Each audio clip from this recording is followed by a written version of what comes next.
It's the Battle of the Blue between the Hens and the Villanova Wildcats on Saturday at PPL Park in Chester. Tim Donnelly and the Blue Hens, making their final case for a playoff spot, got on the board early with the first of 4 field goals from kicker Sean Banner during the first drive of the game. After tying the score at 3 on a field goal, Villanova took the lead in the second quarter on a 58-yard touchdown from wide receiver Jamal Abdur-Rahman. Delaware responded on the next drive with another field goal to cut the lead to 4. The Wildcats were ready to extend their lead by another touchdown when safety Ricky Tunstall picked off Chris Poloni in the end zone. The Blue Hens took advantage of the turnover with a scoring drive capped by a touchdown from Andrew Pierce to take a 13-10 lead into the half. Villanova began the third quarter with a drive down the field, but ended it with another red zone turnover, this time a fumble from Poloni, recovered by middle linebacker Patree Callaway. However, the Wildcats would score on their next possession with a 48-yard touchdown from Abdur-Rahman, extra point no good, and took a 16-13 lead into the fourth quarter. Midway through the period, Donnelly hit tight end Ryan Cobb with a 20-yard pass, setting up a game-tying field goal with 8:45 left to play in regulation. Later in the fourth quarter, Donnelly passed to wide receiver Nigel White for 12 yards before Banner kicked a 29-yard field goal to give the Blue Hens a 19-16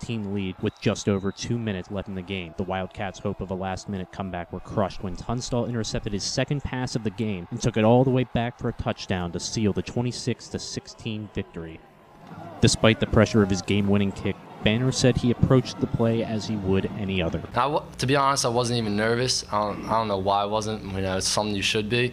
But I really tried to mature myself on that and not getting nervous, not getting over anxious or anything. And I just kept my head down, looked up, saw a ball going through, and was happy as anything. Although the Hens learned they would not make the playoffs on Sunday, Coach Casey Keeler said it was nice to finally beat Villanova for the first time in 5 years. We've had really good teams. They've had good teams.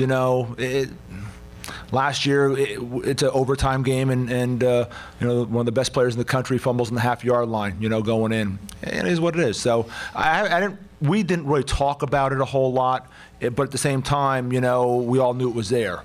It was that 300-pound elephant in the room. For up-to-the-date news and sports coverage, check out udreview.com. From Chester, I'm Tom Lehman.